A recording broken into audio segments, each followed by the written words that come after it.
The play itself actually begins with a troupe and what's great about the play is that also it sort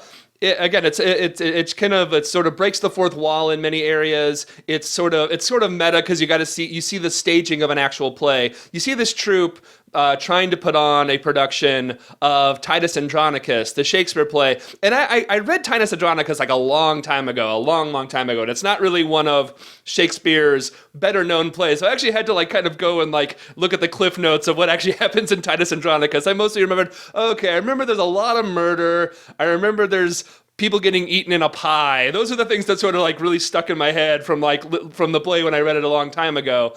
But just the kind of the about Titus is that it's theoretically not considered a historic Shakespeare play. However, what your play actually shows is so many of the actual plot points from Titus Andronicus, Shakespeare lifted from what was going on in other parts of the Roman Empire. So let's talk a little about that.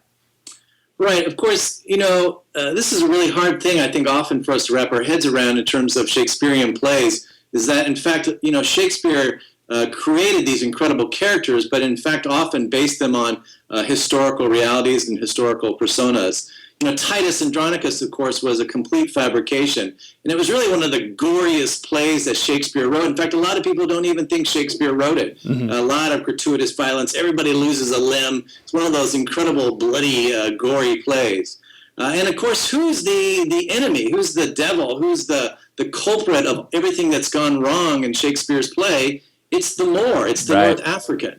And so we began our play with Shakespeare, that here we have a modern Italian troupe trying to put on a low-budget version of Titus Andronicus.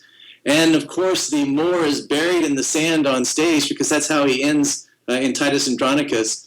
And at the same time, we have a modern-day troupe of immigrants who are coming from the Middle East and coming from North Africa, who, in fact, come onto the stage and want to tell their story.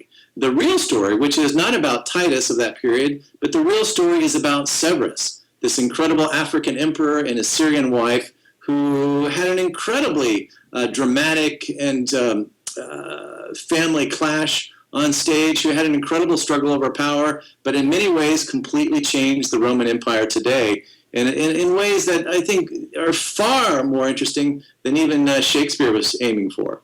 And a little interesting footnote, too, about England and Severus, is I think most of us only know the name Severus because of the character in Harry Potter, of course. But in fact, that's because the Emperor Severus died in York as he was trying to conquer the Scots. And he failed to there at Hadrian's Wall. And so he's buried in York. And that's when the power struggle over his empire between his two sons took place. And so Severus actually became a very important persona for British history because he's buried actually there in England and on British soil.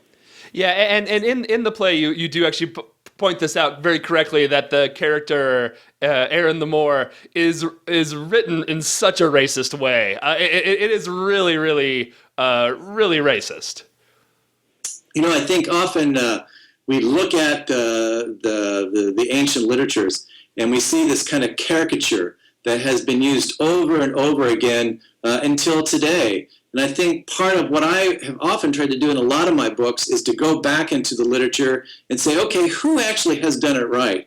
Who has portrayed characters in a more realistic and honest fashion? Who's actually done the kind of research that shows that there were different types of cultures that were moving at once within these different histories? And that's essentially what we've tried to do, is to go back in and find as many of the important characters that came out of North Africa and the Middle East who played an incredible role in the ancient Roman Empire, and why they have a relevance today. I think that's probably the most important thing we need to be talking about, is that, in fact, the son of Severus, his name was Caracalla, and many people, in fact, have gone to the Roman Forum as tourists in Rome and visited the beautiful thermal baths of Caracalla. In fact, Severus, too, is one of the last arches in the Roman Forum, is the Arch of Severus.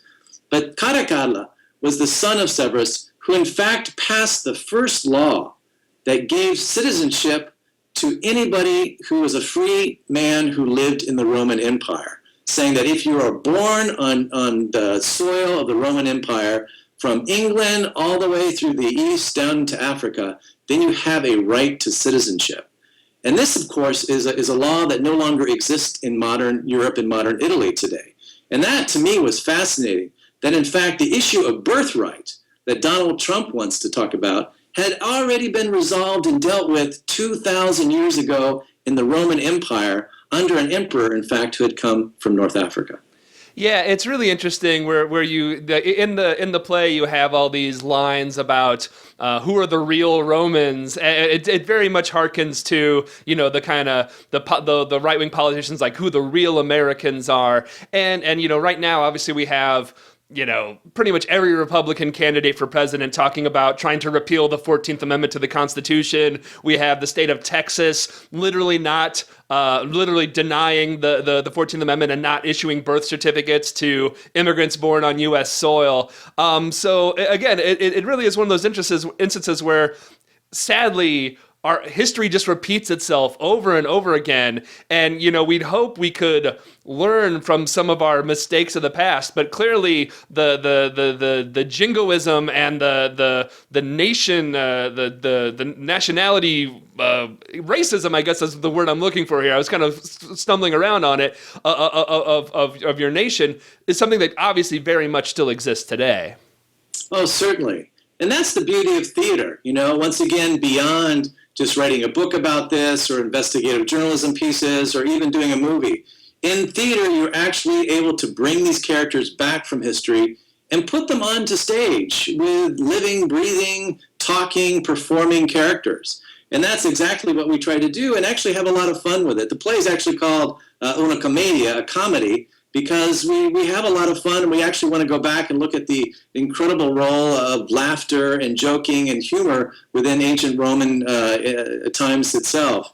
I think what we said was, how can we get these characters who've been condemned in history, who have been sentenced to Damnatio Memoriae, and what if we gave them the chance to come back in history and tell their side of the story? What could we learn from that? And what could we begin to use with today's actors?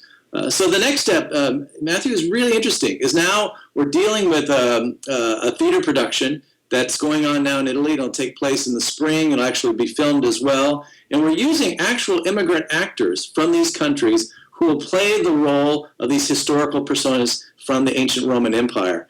And they'll actually put it within a perspective today. And that's the next part of the play that really was a lot of fun.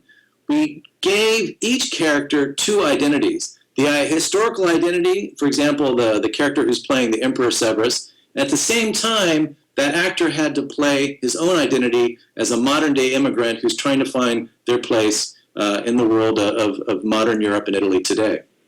What's really interesting, too, and one aspect that I really like, and this spoiler alert, I guess we'll say this here, is that, so once you get to Act 2 and the Titus company essentially stops staging Titus and they start staging the immigrants' version of history, is that even the immigrants, which it could be very easy to just be like, and here's the moralistic right thing, that the immigrants' history has been wiped away, and obviously that's wrong. But even the immigrant side has disagreements of their perspective of history. And it really goes to, just the whole idea of how we hide history and the whole, history is written by the victors and just the sort of wiping away and what becomes established history that is pretty dangerous all over the globe because we are missing so many sides of so many stories. Exactly. And I think that's where we had a lot of fun with, is really each character says, hey, I have the right to tell this story because I was part of it. And then someone else says, well, I have the right to tell it. And suddenly we have many different versions of the same story, obviously coming from your own cultural and ethnic and geographic background. And I think that has many implications for us in the United States today and in all parts of the world, is that we have many different histories, not one story. There's not one story of Boston. There's not one story of the Americas. There's not one story of Italy or ancient Rome. But in fact, there's all these different stories, and they all are part of the great clash and the confluence of these different stories that really have created who we are today. And it's that clash, that kind of tension, that really gives us the drama on the stage, and that really gives us, I think, a bigger picture of who we are today in the world, which is an incredibly diverse and vibrant, migratory cultures today. What parallels can you draw? Because Titus is set essentially near the end, the tail end of the Roman Empire. What parallels can you draw to what many people see, I guess, as the tail end of our own empire here in the United States? Like, what parallels do you draw in the play to what we currently have here in the U.S.? Well, that's a really good question, and I think in many respects we didn't entirely tackle that. We were focused more on what's happening, I think, in Europe today. But I think it has similar parallels between Europe and the United States today. We can pretend that this history doesn't exist, just like we can pretend that migration today is just a temporary problem, that somehow it's going to go away. I think, to me, one of the most amusing things is to see in the headlines is the squabbles in European politics about how they want to put a quota on how many refugees and migrants they want to accept in their country, as if somehow the faucet will be turned off and no more migrants or refugees are going to be coming. And I think it's the same thing we're dealing with here in the United States, that migration is part of a natural cycle, and it's a fact of life, that 1 in 7 people on this planet have moved and have been part of the great migrations over the centuries. And then I think what we're trying to come to grips with is how we recognize the reality of our situation today and how we can see how everyone can play a role and contribute, both good and bad, and how we can move on society as a pluralistic and diverse and multi-ethnic cultures. And so I think that's really one of the great struggles in Europe and Italy today is moving on with the reality of who they are. That the ancient empire was never just Romans, that in fact it was made up of peoples from around the world, and that modern Italy as well, and just like the United States, is going to be made up of peoples from around the world.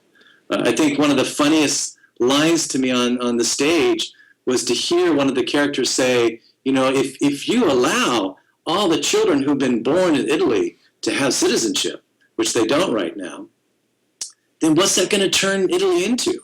And then the other character responds, it'll turn it into the ancient Roman Empire, because that's exactly the same rights that they had. And I think that's the reality, in fact, that we're looking at in all countries today.